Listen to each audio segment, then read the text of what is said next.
Hi పిల్లలు, ఈరోజు మనం నేర్చుకుంటున్న కథ పేరు కాకి అందం. ఓ అడవి పక్క పల్లెలో కాకి ఒకటి ఉండేది. అది అక్కడ మిగతా కాకులతో కలిసి అప్పుడప్పుడు అడవి మొత్తం తిరిగొచ్చేది.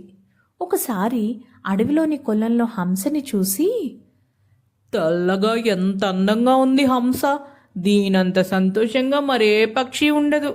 నేను ఉన్నాను ఎందుకు అనుకునేది. ఓసారి హంస దగ్గర ఆ మాటే అంది.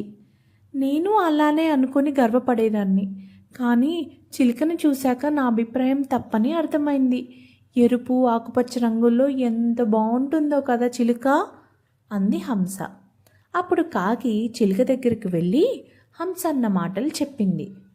అవును, హంస చెప్పినట్లు నా రంగులన్నీ చూసి ఎంతో సంతోషంగా ఉండేదాన్ని, కానీ నెమల్ని చూశాక అందమంటే దానిదే కదా అనిపించింది.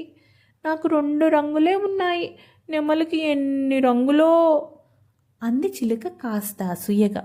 వెంటనే నెమలికి కలిసి ఈ మాటలు చెప్పాలనుకుంది కాకి.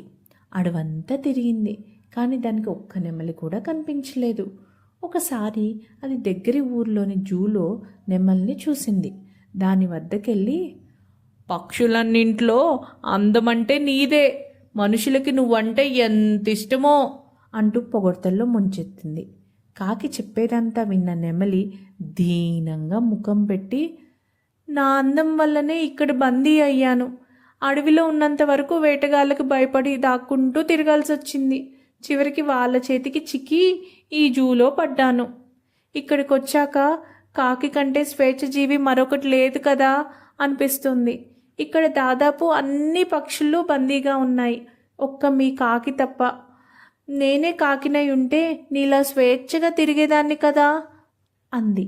ఆ మాటలు విన్న కాకి అప్పటినుంచి ఎవరితో పోల్చుకోకుండా హాయిగా జీవించసాగింది. ఈ కథలో నీతేంటి పిల్లలు? మనం ఎవరితోనూ పోల్చుకోకూడదు.